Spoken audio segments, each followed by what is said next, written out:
Hi, my name is Mark Hopkins. Welcome to another episode of Unsung. Today we're talking with a few friends of a missing person, the case that we worked a while ago. And I'm sorry that we even have to have this talk because we shouldn't be talking about this. It is, I believe, the third anniversary of her missing. And 3 years is way too long. And I want to thank her for coming on the show. And basically some background. Anna Messerjewski, I apologize for my pronunciation last name. I'm Manquit. I don't think I'm the only one. I always just call her Anna. She went missing 3 years ago. The difference with this case and many cases is that this case doesn't have a true beginning, and it certainly doesn't have an end yet. And we hope that the end's soon. But it's got a lot of middle. It's got way too much middle.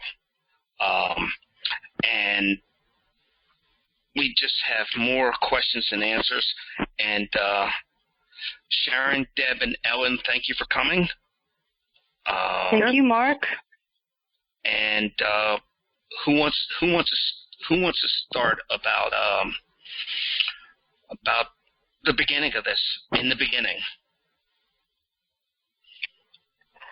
Sure. Well, I'll just jump in, if I may, and just let everyone know that the 29th is March 29th of 2018 is the last time that Anna was heard from. That's when the text message was sent that she wasn't coming to Poland for her dad's 80th birthday party.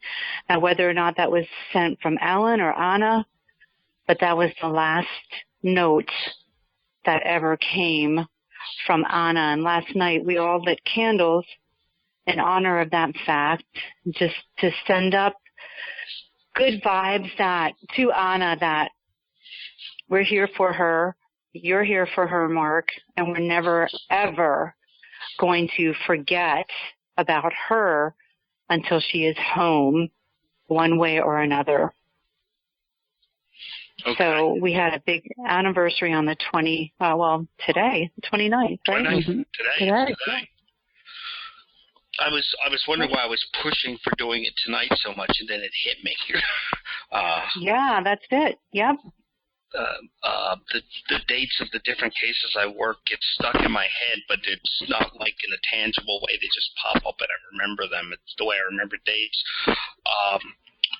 When you guys, the day that you guys first found out she was, quote, missing, you remember that day? Sure. Yeah, it was, for me, it was like, the Tuesday when she was reported missing on Monday, and Tuesday is when I found out. I believe it was April 11, 2017. It was Tuesday. I was driving home from work, and I got a call from another friend of ours. Mentioned to me that Anna did not make it to work, and her work has reported her as missing person. And I was shocked because I knew there was something wrong with her because I had communication with her before that, but I didn't know to what extent it was because, I saw Anna back in January 2017 for dinner. And we had a long conversation. There's a lot of information to share with me at a time that, all the details pertaining to this conversation I don't remember quite well. But it was a long conversation. And the most important part of the conversation I remember is that she was very unhappy with things between her and her husband and the situation with her child, trying to get a Polish passport. And having a husband that's not supporting it was very difficult for her to comprehend. So I know there was some problem in the marriage, but I didn't know that it was a serious problem. Well, and it's clear that it wasn't apparent to you that they were that serious, or else it would have never gotten to this point. It probably not apparent to her that it was that serious. It could have led to something happening, or her leaving, or whatever transpired, and we don't know what happened, unfortunately. Not yet. Unfortunately, Right. Anna was she was very quiet about her personal life. She didn't want to foresee from the outside world that her life was imperfect from the inside. That's the kind of person she was. She was a perfectionist. To be shown, like perfection, she was perfect from the outside looking in. So that's the kind of person she was. So she would not reveal that she has a problem. And if she did have problems, she was going to try to manage to fix it. Okay. Anybody else? Well, my perspective, I know I came in a little bit after Ellen. I think I found out about it on Easter Sunday. I was on Facebook, and it was posted on Facebook, and I kind of was thinking, is this a joke? I mean, who would write this? And I went over to Anna's house after Easter Sunday and went into the house, knowing what I heard on Facebook that she's missing. And I just walked in. Everybody was inside. Actually, everybody was outside on the porch. I believe a lot of his family members were there. But they had a huge table filled with food and waffles. I remember waffles and just a lot of food on the table. And it looked like they were having a Easter family party, and they were all on the porch. And so I kind of thought, well, I guess this isn't true. And I went out to the porch, and I opened the door, and I reached my head out, and I just said, so it's not true? Looking at Alan, her husband. And it got kind of quiet, and he walked in and kind of shut the door behind me, and I said, what's going on? Is it true?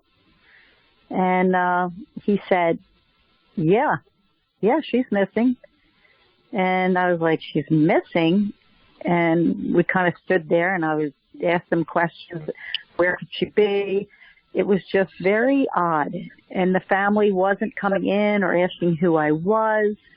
And, I was telling him that not to worry, because I have been calling Anna, and her phone is ringing. So she's got to have her phone somewhere. And when I told him that, he said, no, her phone's right there. And he pointed to the table. And I was like, what? How could her phone be there? I mean, knowing Anna and Ellen, you know, too, you can remember how she was with the phone. She always had her phone with her, and it just wasn't something Anna would have ever gone out of the house without. I mean, she always worried about her baby, and it just struck me as, what is going on? And I asked him what her license plate number was, because I was going to go to the local hotel and check parking lots. And he said, well, I really don't have that right now. And I said, you don't have her license number? And he said, no, but I'll get it to you. I'll get it for you. So it was just odd. I just felt right then and there, it was obvious to me that this is not right. Looking out at his family looking in, and just the whole picture at that point was not right. And I couldn't wait to get out of there. I was actually, scared, because I thought, this is too weird. And I left, and I called Ellen and said, let's meet over at Anna's townhouse that she has. Well, so, just as a point of clarification there, that's Sharon referring to going to Anna's house after she went missing, and they were having a get together that she came into, and the get together gave the appearance that nothing was wrong, because it didn't seem right considering what was going on. That made her reevaluate the information she had heard. Just repeat Mark, it was a celebration. There was no doubt. It wasn't people worried or sitting around making phone calls. It was a Easter Sunday get together with, it was nothing you would ever imagine to be a wife missing. Nothing. It definitely was very strange. It's interesting because I would think that somebody like Alan, and I know a lot about him, but I of course don't know him, but I would think that one of the ways that he might look at something like this would be to just hunker down and methodically go about calling every hospital, every hotel, and just methodically break it down. And I'm always careful to tell people, don't judge people, because people mourn, grieve, and deal with things differently. And there's no definition of what is right, but I think we can usually agree on what is wrong or what is not right, Mm-hmm. And this sounds a little south of right, I can tell you my encounter because I found out on Tuesday, April 11, Anna was reported missing, that she was last seen on April 10, 2017. So I got a call on the 11th, so I decided to go to the house on Wednesday, April 12th. I had training that day. I have training every day that week. So I went after my training, and that was around maybe 4 o'clock, around 4:30. I arrived at the house. This is a Hess Road in Malvern, and when I was driving into the driveway, the state police just got a statement from the husband. So the front door was wide open, and while I pulled into the driveway, I saw Alan coming out. He was on the phone. It was just him and I, and he looked angry instead of a husband that was worried about the wife. He looked kind of angry, and he was on the phone with Anna's brother-in-law, Leszek from Poland, and he was on the phone with him for some time, waiting for him to finish the conversation. So I went into the kitchen, and I saw Anna's phone laying on the counter, and I knew from that point on there was something wrong, but I was in denial because I know Anna would never, ever leave her phone leave her phone behind, but was sitting on the counter. So when he finished the conversation, I said, is everything okay? He said, no. He said that he had trouble understanding, talking to Anna's parents, obviously, and he was on the phone with Leszek, who's Anna's brother-in-law, and trying to figure out, I don't know what they really talk about, but it's probably like Anna's mom was on her way to come here. So she was arriving, I believe, that evening on the 12th. So he told me that, and I said, is she going to stay at the house? He's like, no. No, I'm sorry, they were arriving on Thursday or Wednesday. I forgot the dates now. But they were arriving between the 12th or the 13th. But Anna's mom is not supposed to stay in the house because his parents are also coming in. So there was not enough room for the parents to sleep in a big house. It's like 5,000 square feet. So I was just thinking that house is huge. The house was very, very big. I mean, even if you just need an air mattress, seriously, it's so big. So I saw Anna's phone on the counter. I said to him, why would Anna leave her phone on the counter?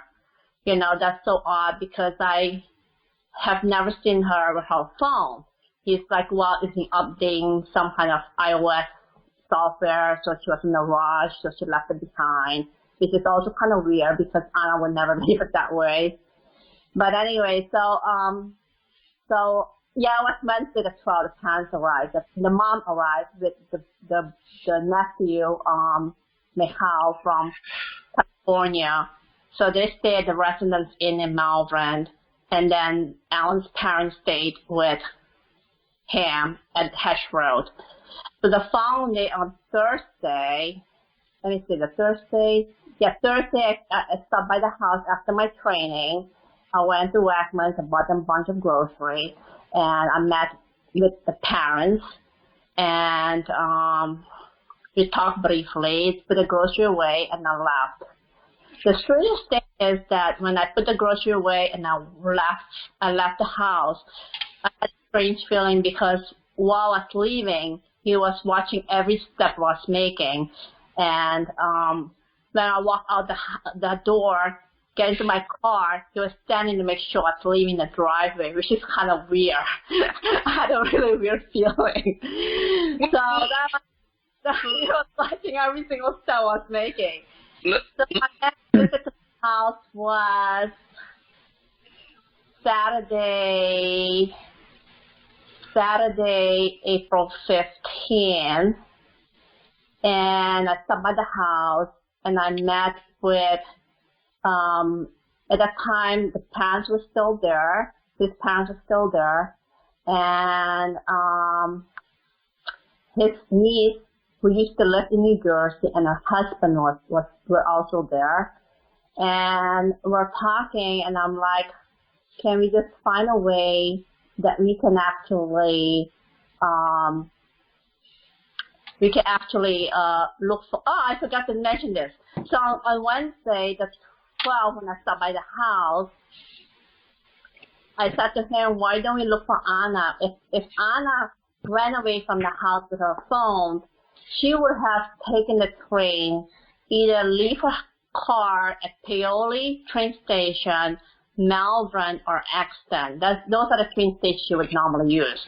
She would leave her car there, and we can stop by and take a look and see if she's there. If not, maybe we can go to the local hotels. Maybe she needs a break away from the house, from the family.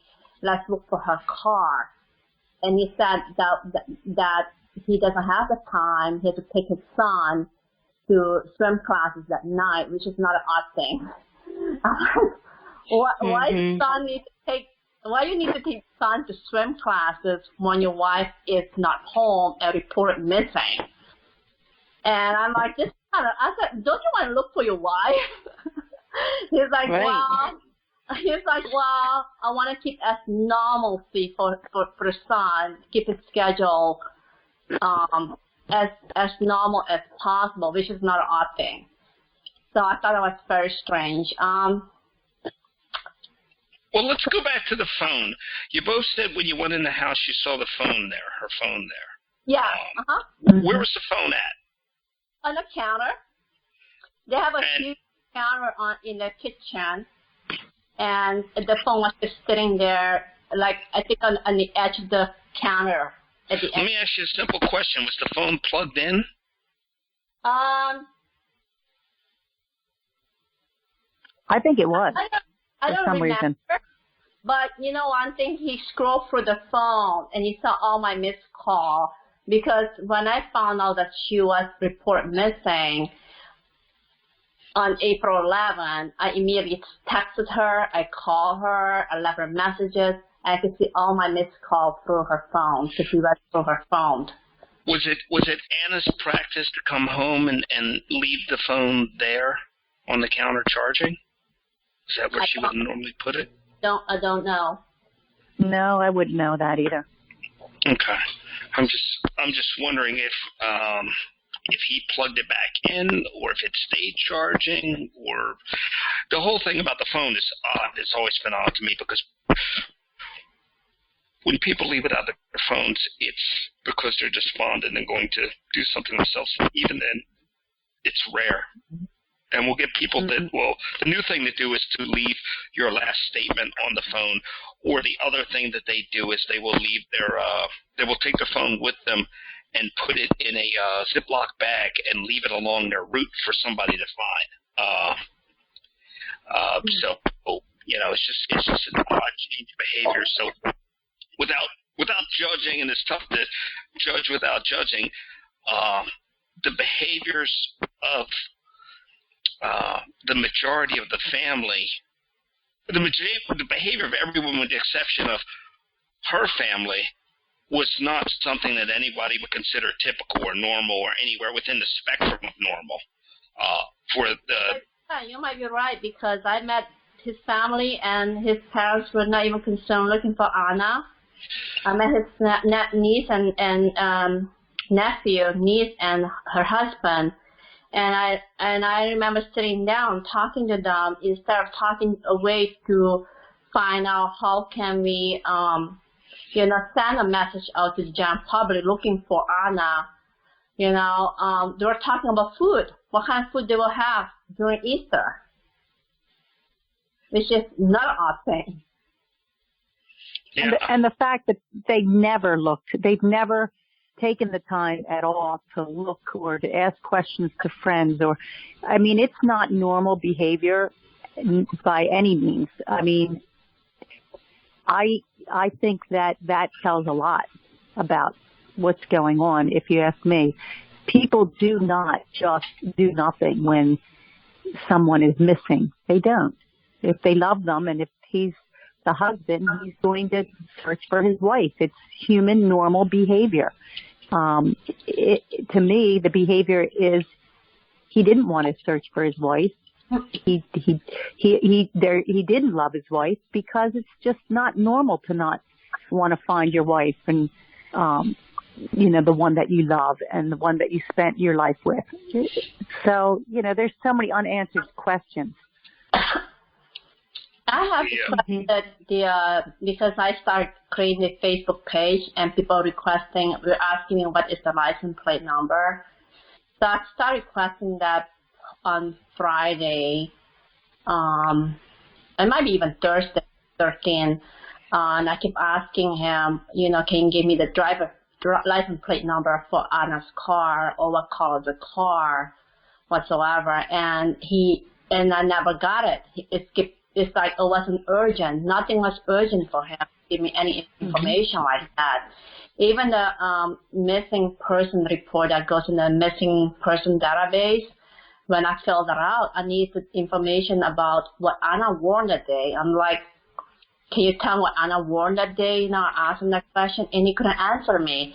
I said, Anna is very predictable, I said to him. She's very predictable. When you see her Monday, Tuesday, Wednesday, Thursday, Friday at work, the next day you see her, you cannot predict what she could possibly wear or what kind of shoes she will wear. It's very predictable. So we walked through her foyer where they put the shoes in the shoe rack. And I'm like, which shoe is missing here? She always wear the same kind of shoe or carry the same handbag or wear the same jacket. It's not possible not to remember what she wore when she ran away on when you last saw her on April 10th. So all the information, he couldn't give me any of that information. So when I fill out the missing person report, I only fill out what I know about Anna. I fill in her weight, and I said her weight must be 150 pounds. He corrected me for the weight. He's like, no, I think she's 160. Her height. Oh, wait. Who ups their wife's weight under any circumstance? That's a flappable offense. You don't up the number. It's what set me off true. about this case was that the initial pictures used they were all negative pictures that I felt were trying to portray the person as despondent, because I saw positive pictures, and you want to cast the person in the most realistic light, and you want to mix. You don't just want the pictures of the person looking despondent unless you're selling an agenda. The pictures that I had on the page, the first couple pictures were actually, because I don't have any recent pictures of Anna.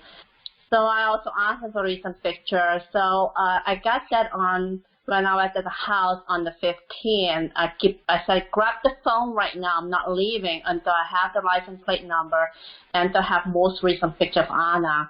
And he went through the phone, and there's so many pictures he has of her. Yeah, I think he has two phones. He has a work phone and his personal phone. And he has pictures going through both at the same time, looking for pictures. And he picked the one that looked the most depressing. And I said, when Anna comes back and she saw Anna pick the most depressing picture, she'll be like, what the hell am I doing here? Why did you put the most depressing picture on the Facebook page? But that's what I've gotten from the husband. He gave me those pictures. And later on, we found other pictures from her, but they were not the most recent pictures. So okay, those so from he had him. photos of her on both phones. Yes. And he airdropped those pictures to me. Yep. Okay. Have you guys had any contact with him since this? In the past? When's the last time you spoke with him? The last time I spoke with him is the Friday of when her car was found outside I forgot the street name now in the Charleston Meadows. Ash Tree, I think it was. Yeah. Ash Tree Lane. So when her car was found, I gave him a call, and he was actually on his way home from the Polish school. And I said to him, have you heard the news? I believe Anna's car was found, has been found. And he sounded angry, and I just knew that I couldn't talk to him anymore. So that's how I handled it. So your last conversation with him was Easter 3 years ago, roughly? Yeah, it's May 2017, correct. Oh, wow, okay. Okay. Any of us. He's never called us back. We asked if he could help out, and I think Ellen asked him if he could give us some money so we could get, some boots on the ground and get some things rolling. And he said he'd call her back, and he never did. I think we asked him another time for a piece of her clothing or something we wanted to use for a psychic, and he said, no, I'm not doing that. Good idea. Well, but just time I've seen him, he has never shed a tear. Yeah, but you can't. I understand what you're saying, but you can't judge by that. I've had cases where people, I thought they were wrong and they were guilty of something, and they just didn't emote in the right way. It's not any one thing or any two things. It's three things or five things when you put them together that say it's not right. Because some people don't cry. Some people don't publicly show emotion. That I wouldn't hold them accountable for that. I wouldn't hold them accountable for being distant. I wouldn't hold them accountable for not calling back about giving money. But when you put everything together, and the whole act of doing nothing is what always kind of seemed odd to me. It's not, it's like anything. We have to participate in our own world, and we have to do something. You can't just sit and wait for people to do it for you. Normally what happens is the family gets together and they rally and they become supremely aggressive about finding the person, and there was none of this in that on that side of it. Deb, you haven't said much. We're almost out of time. Say something. I'm just here listening and remembering, and oh my gosh, heartbreaking. But the thing that sticks out to me the most is when we had the vigil for Anna. I think that was the end of May. Was it the end of May or beginning of June at that park in Chesterbrook? And I remember Alan then coming in with Andrew in the back in his baby seat, dropping off his mom, and then speeding away. And then I remember having a conversation with his mom a little bit, and all she could talk about was cornbread. And then when we each gave a little speech or thought about how we miss Anna and how we hope she comes home soon, and everybody rally, and then her mom got up, and the first thing that I remember her saying was, Anna, she was so sweet, but the word was jumped out so big. I'm like, why is she saying was? That's just weird. And then it was just so surreal and just so I don't know, not right, and it just felt wrong. And then at the end of the event, then Alan pulls up and gathers his mom and speeds off again, not talking to anyone. I can understand if you're a grief-stricken husband that you may not want to speak to anyone, but the look on his face just seemed so like it was more inconvenient than anything. It's just so odd. Heartbreaking. It was odd, Deb. Yeah. It was odd. And to me, that just put the stake in the ground, like, well, this is something like, just totally not right. Anna wouldn't just walk away. And I didn't know Anna like Ellen and Sharon did. I just knew Anna in passing at Voya. But I know that she was always dotting her I's and crossing her T's and wouldn't leave anything undone. Well, we're up to the end of the time that I have for the base part of the show, but I'm just going to. We're talking about Anna, who went missing in Malvern 3 years ago. Yeah. We're not sure the exact date, but around the 29th, roughly, of March. Yep. There's a Facebook page, and we'll have information for that, and there's a website and email address and everything. If anybody has the information, contact the Pennsylvania State Police or PA Crime Stoppers, or you could just email. We'll have it in a link. I'm going to pause right now, and we'll do a little bit of after show because we're not done talking. This is Mark Hopkins, and we are back with friends of Anna Messedreski, who went missing 3 years ago, roughly, the 29th of March in 2017. She has yet to be found, and we've been discussing the circumstances that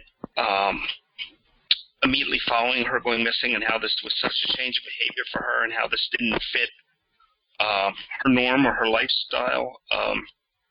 Her friends from work, personal, and otherwise, Anna wasn't a very open person or extremely close person. She's a private person, and it was just, that makes it sometimes difficult in these cases. And her friends got drawn in from different areas, but all with the same goal of getting closure and finding out what happened to their friend.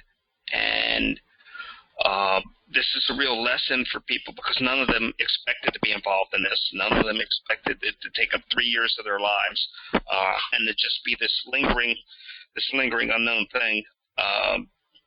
And, you know, we were talking about some of the circumstances and the oddity in the behavior of the family on her spouse's side. And some of that I've seen before, some of that I haven't seen before. People do react differently. You know, I remember a case where specifically the guy was packing up his children to go away to college, and he wouldn't help at all with the missing person thing, looking for his wife who was missing. And I thought he had done something wrong, and he said, she's not missing. I said, she's going to turn up, and whoever wakes her up is going to get punched in the face, and he was right, because that's exactly what happened. As guilty as he looked, he knew his wife. So ever since then, I don't judge people the same, but there's just too much that's not normal in this. What are some of the things that you guys would like to see happen with this, if possible, in a perfect world? What would you like to see happen investigatively or just community-wise? Or what do you think would help push this along? Sharon, you go. I don't know. My thoughts on that is, well, it was a wake-up call for me because I just, you know, living in Malvern and there's no crime, you don't think about it. You know, you hear about it on the news, but, you know, could this really happen here? I mean, the scary part for me is that as a woman, yeah, we should be scared. I mean, a woman can go missing. If you got a little bit of money, you can lawyer up and get a good lawyer and you don't need to talk. I mean, I'm just so shocked that this can really happen, that this man can get a lawyer and not have to talk and that's it. I mean, you can't get any more information out of him. You can't bring him back to the station. You can't do anything. So for Anna's sake and for every woman out there, we should be worried that there should be changes in laws, if you ask me. I think all doors need to be open when a missing spouse goes missing. And save some tax-paying money by letting the police come in and do a thorough search and do an investigation. Because, we know the first person, the closest person has got to be the person that's got to be brought to the station. I mean, it's usually the person that knows them. The closest person has to be investigated. He wasn't. He got off from that. Poor Anna doesn't have justice today, and we need to change some laws. This man needs to be brought to the station again and needs to go through this again. Something needs to be done. That's, just how I feel. Well, and I think that one of the things that happens is that very often that when these things happen, that it's tough to say what's a right and what's a wrong reaction. The best right reaction I've ever seen from somebody was a guy who said, you do whatever you have to do. Let's do it now. Let's get it over with. I need to be removed from the list of suspects so you can focus on solving this. Exactly. I'll do whatever you need. Mm-hmm. And I think that's kind of a normal response or a pragmatic response. I think people would want to lock down if they were, sometimes people lock down for the wrong reasons. I've seen people lock down because they didn't want to get in trouble for parking tickets, and it's like, this is beyond parking tickets. We got to focus. But I think there needs to be some kind of mandate that you can get DNA and you can get phone records right away from the significant others around the person. Yeah. So that you don't lose that time. While you're going back and forth with them. And I don't think that I think they should have to give a statement. I think it should be, it should be there. It shouldn't be you're invited to give a statement. I'm from the city, and I didn't know you could decline such things. In this type of thing. I didn't even know that. And I think it's just, I understand if you're under suspicion, but if you're under suspicion, you can either hide and expand the suspicion, or you can remove the suspicion by being a little bit more open. And I think that's usually the way to go to help close it. Not only, even if it was an ex and you were fighting with them or something and it was bad terms, even if you selfishly do it to have yourself taken off the radar, it's something. But I think that this whole thing where you just hide and hunker down, that doesn't help the case at all.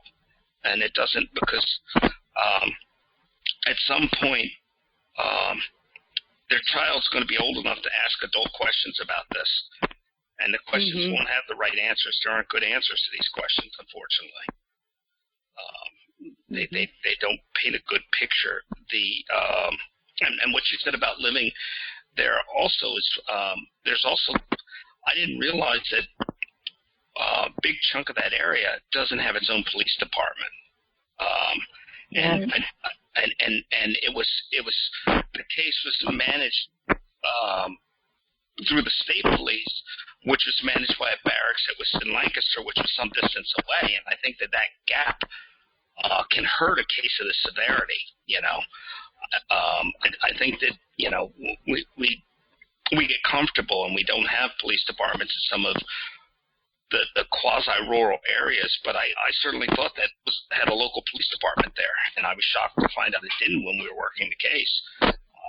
I don't think that's – I think it's always better when you have a local police department because they know the neighborhoods, they know the people to a degree, they know the circumstances, and they can focus on it differently. The state police have the burden of a much larger area to cover, and it's much more spread out.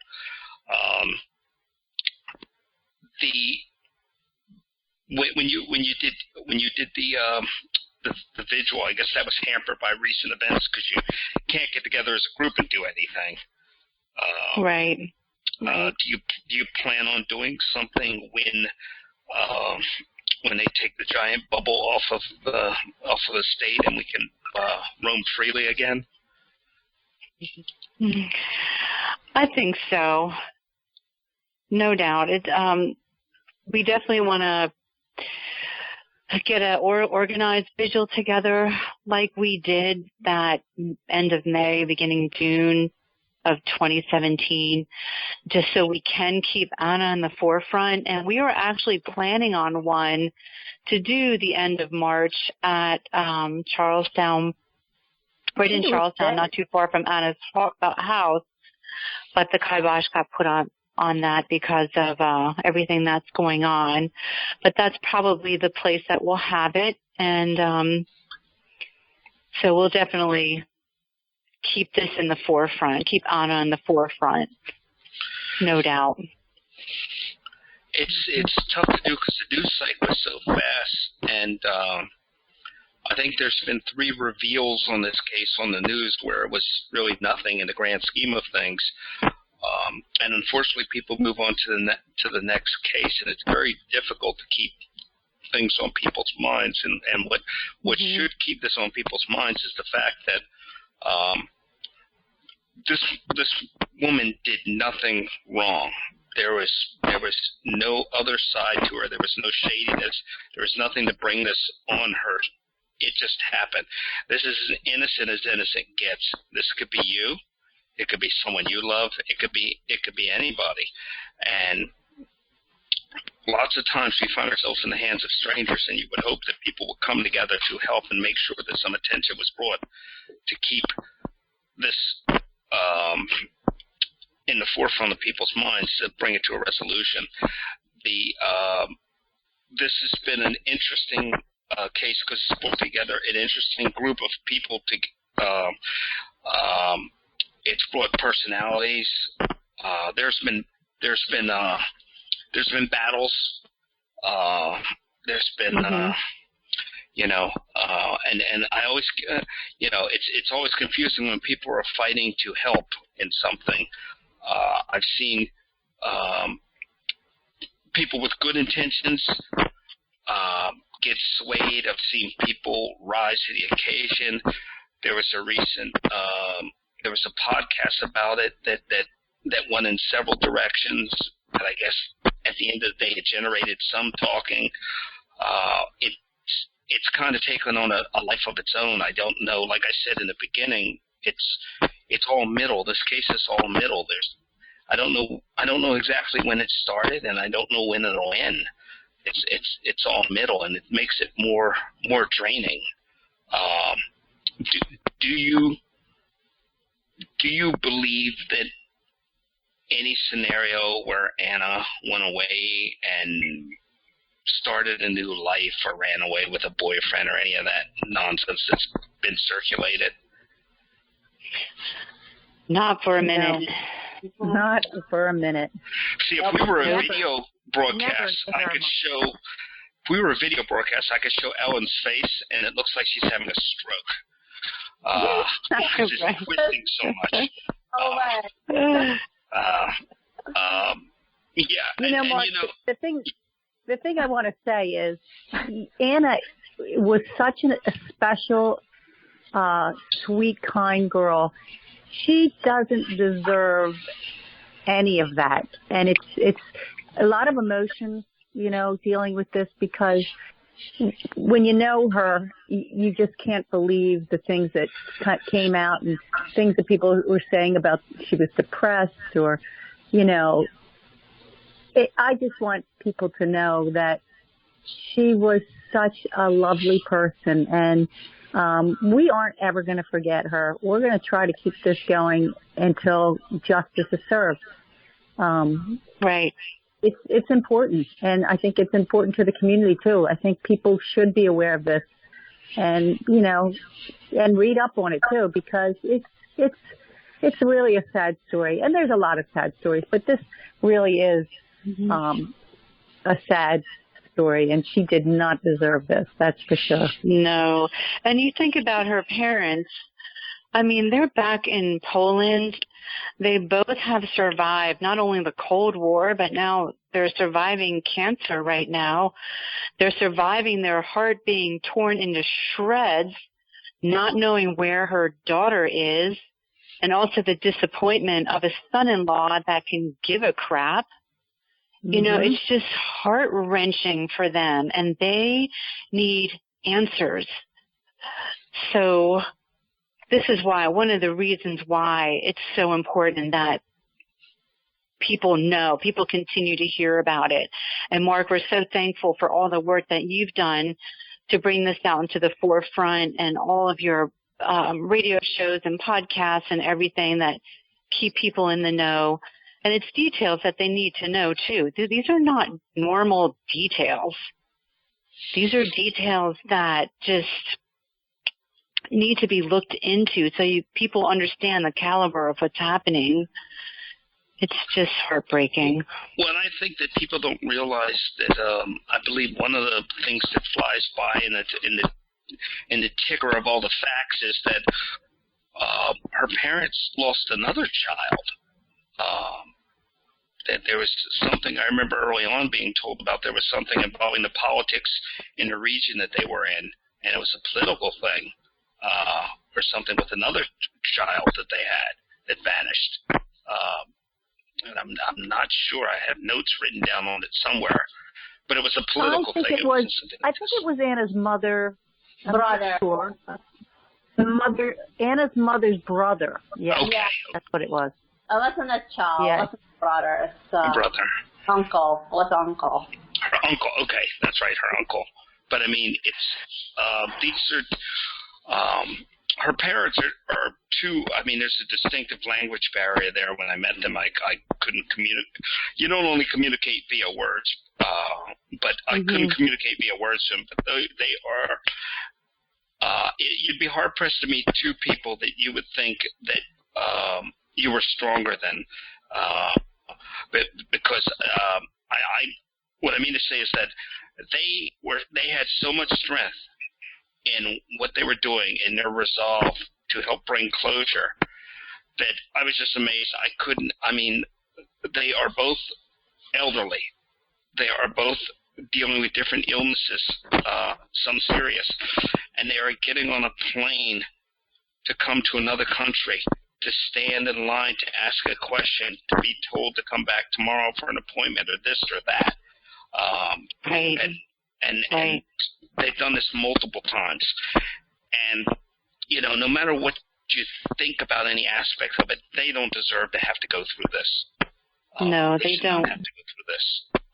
They should be able to get, I don't want to say it's not speedy justice, but they should be able to get a little bit more than they have. And it's a little bit of a failure because when you don't have somebody, what's always concerned me about this case is when the people that are here, if you are not from here and your partner that's here isn't championing your cause, you're at the mercy of strangers for all intents and purposes, friends and strangers, and it shouldn't be that way. It shouldn't. Her parents deserve more. She deserves more. Her son deserves more. And I think, you know, if nothing else, and I don't accuse and I don't know, because I've been wrong as much as I've been right. So I keep my mouth shut as much as possible. But I would think that this would be a template to the relatives that she has here, to maybe reevaluate that the way that they responded, whether they think it's right or not, isn't by normal societies, whatever that is. I mean, it's a little off-putting, and they should look at it. And maybe, you know, it might be a really good thing if they were to reach out and make a statement about it, and maybe explain it. People are forgiving, people are understanding, but they're making it really hard to understand their point of view. I've tried to defend it every chance I had, but it's very difficult to that level of standoffishness, because it's not going to. Right. See, the funny thing about these cases is, and I'll tell a little story that I've had cases that go long, and we just had a case that is 5 years old, and they thought the person ran away and started a new life and never felt that. And what's going to come out is that person didn't run away. Something happened to them. And because of something that we discovered 2 weeks ago during a search. That's why I like to do these cold case searches this time of year. And what I'd say with that is that if somebody does something to somebody and they think they're going to get away with it, they're sadly mistaken, because justice is slow, but it doesn't forget, and there will be consequences. And until you have the consequences, you have the burden of not knowing and being worried when that knock is going to come at your door. And if you have the ability to supersede that and stop it and explain your case in cases where the person didn't do something wrong. We get so many cases where it's two people going at it and one person gets hurt and the other person covers it up because they don't want their lifestyle to change. And that's just a horrible show of judgment and some obstruction. That's not the capital crime, of taking a life. But what happens more and more is I see that as time goes on, people think that it's over. It's not. These cases are coming back, and it's being found out. It's never over until it's over. And knowing is better than not knowing. And in this case, it's 5 years. I'm sure that everybody got comfortable and everything and thought it was done and forgot about. It's not forgot about. The police are working on it. We've been out. There are things that are being worked on to narrow it down, because when somebody does something to cover up a crime, not the actual act of the crime, but to cover up the crime, what they don't realize is that they have, even if they're smart, they have one shot at it. That's their premiere. That's it. They get one shot on stage when they do it. The people that are looking for them get to do it every day. And sooner or later, it's going to catch up with them if they've done something wrong. And that happens more than not. I don't believe that Anna went away to start a new life. It's very rare for mothers to do that. It's very rare. I don't believe that there was anything where the evidence isn't there about her wanting to do something to herself. It just doesn't add up. Go ahead. Also, Mark, people don't look for something they know where it is. It's just the way it is. They don't go looking if they know where it is. So they had no interest in where she was or doing one thing. To me, her husband had a responsibility as a husband, just like my daughter when she gets married. I would want to hold my daughter's husband accountable. Where is my daughter? And you do everything you possibly can to find my daughter for us and for her and for everybody who knows her. There was nothing. So, let it be what it is. Hopefully this will stand up someday in court for him, because he's done nothing, and it's maddening to me that this can really be happening. Well, even if you write off the response, and you can say that there's we deal with things and we grieve differently, even if you write all that off, you can safely say that there was a failure to protect as a spouse here. There was a failure to react as a spouse. There's a failure to, follow through with aspects of those marital vows. Sure. And that's what I think people are having a problem with. Not the minute judgments of who argued about this or that or who did what. But it's just that there's no evidence of wanting to do anything. I mean, the public got so involved in this, and I can see a point in there. I can see a point in there where somebody of his nature would be pushed back into hiding somewhere after the beginning because the public got so visceral. But I think it was the inaction of the family that made the public rise up so much. It was inaction was what created the public response. You know. Yeah. If people felt it was being dealt with, they wouldn't have responded the same way. But I think it was the inaction that ultimately got it. Right. What good do you think any good has come out of this? Oh, that's a good question.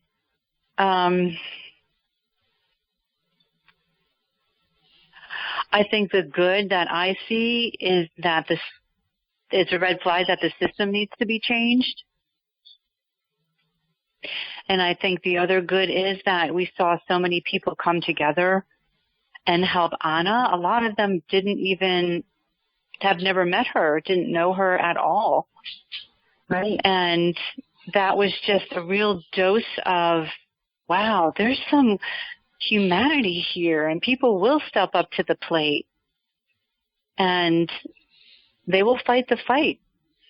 And people have done that. And even though, there's some people with different opinions, they have put those opinions aside and have come together for the sake of finding Anna, which is the good that I've seen. And bad circumstances, I say this all the time, bad circumstances introduce you to good people.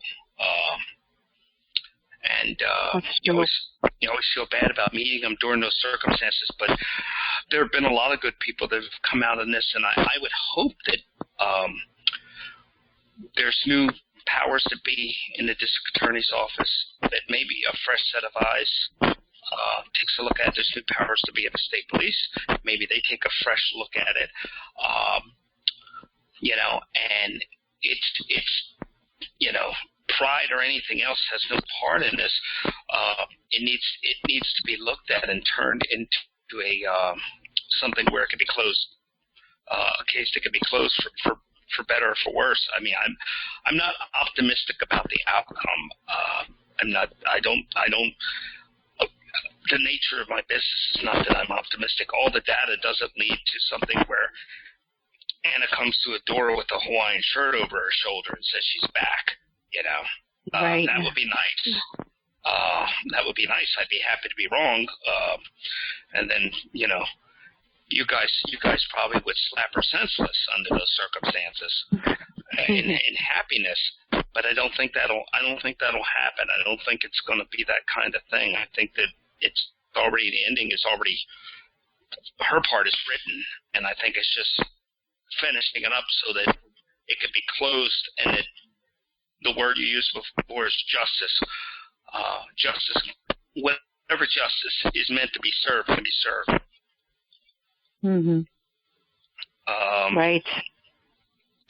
Do you ever see as you're going about your weeks, do people still bring this up to you? Because there was a point in time when it was all over the place. You couldn't miss it anywhere, and then it kind of faded away. And now you're taking advantage of the anniversary, which is exactly the thing to do. You're taking advantage of the anniversary and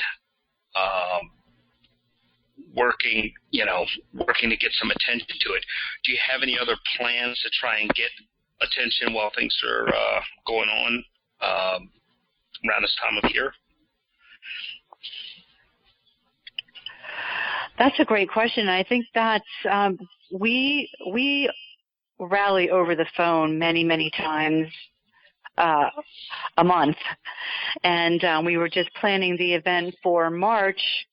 But no, I think we are going to continue to rally and plan and get something in the forefront soon, whether it's just social media or, live and in person when all the virus is said and done. Yeah, and that's certainly not helping anything. And, if there's anything can help you with, happy to help. I was thinking about this you talk about the anniversary, and I was thinking about, it might be something to do because of the limitations of the current circumstances, you could do a virtual town hall, give out a number, make an account for this, make a passcode and a number, put it out on Facebook, make a date and a time, and get 100 or 250 people online. And give a talk where you guys it's a moderated talk, and you guys could take questions, do question and answer, but everybody's not speaking free form. They've got to digitally raise their hand to speak, but you can, give a little statement. That might not be a bad idea. That's a great idea. Well, if you guys decide you want to do that, I could tell you how to set it up, and it won't cost anything, and you could do that, and it might be a way to get it out to a bunch of different people. And the only thing I would say is, it being the anniversary, and with the way people are holed up right now and starved for anything, it's a good time to catch attention. That is a really good point. Yep. But I think that's a great idea. We should definitely jump on that. Okay. Yeah. Anything else you guys anything else you want to cover? Anything else you want to say? I just want to thank you, Mark, and all the work that you've done for Anna and her family, and for all of us, her friends. And just from your perspective, and I know it's hard for you to predict any kind of chances that there'll be closure here soon, but on a scale from 1 to 10, what hope would you give this case? What hope would you give finding Anna and bringing justice on a scale from 1 to 10? I don't know, probably 7 or 8. Well, let's do it this way. 8 of finding her, 7 of justice. I don't think they're the same number. I think they're different. People that go missing in Pennsylvania don't typically go missing long term in that area.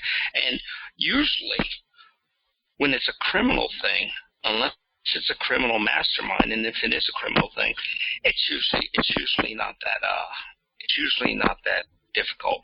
What usually happens is, like, a lot of people go missing and they're found in the spring because people go back out for the first time or whatever. And what I would say is that if something happened to Anna and her remains are outside somewhere, and I were somebody that were involved in that, I'd be really, really nervous, because there's going to be such a concentrated wave of people outside in a couple weeks, and they're going to be everywhere. They're going to be off the beaten path, and there's going to be people, and there's going to be dogs, and there's going to be everybody everywhere. And they're just likely to stumble upon something that somebody thought was better hidden than it was. The animals have had more time out there undisturbed because of us being holed up. All this plays against the best laid plans of mice and men. So it'll be wrapped up. It'll be wrapped up. Whether something happened to her that was outside of her control, something happened to her that was within her control, it will be answered. The only reason I lean towards it being something outside of her control is because, in my experience, mothers don't leave their children, and people leave notes. And it just doesn't, none of those things are present here. So I'm confident that it'll be wrapped up. I'm disappointed that it isn't wrapped up now. I'm disappointed that it took so long. Here we are 3 years, and I remember at one point, it was some mix of you guys talking about, what if this goes 2 years, you know? And here we are at 3 years, and time just flying by, and it's good that she has friends that care, because you wonder who's going to champion you when you aren't there to champion yourself. And I'm sure if one of you were missing, she would be stepping in and taking the place to help you guys. So it's good that you're doing it for her. If there's anything we can do to help, just let us know. And also, I'll be happy to get that information to you on how you could do that conference call. I think you could do up to 250 people. So wow, that would be great. Yeah. Yeah, I would love to look into that. Yeah. Yeah. Just let me know, and I guess that's everything. Unless you guys have something else. Yeah. Thanks, Mark. Thanks for all that you do. Yeah. Yes, thank you, Mark, for keeping this in the forefront and all your energy and positivity. It's amazing. Well, let's hope there's no 4th anniversary. Yes, fingers crossed. No year 4. No year 4. Yeah. That's right. Okay. Yep. It's the mantra. Yeah, that's the theme. No year 4. No year 4. Thank you very much, and Thanks, Mark. I'll cut it off and I'll let you know when it's going to be done. But thank you very much, and I'll talk to you soon.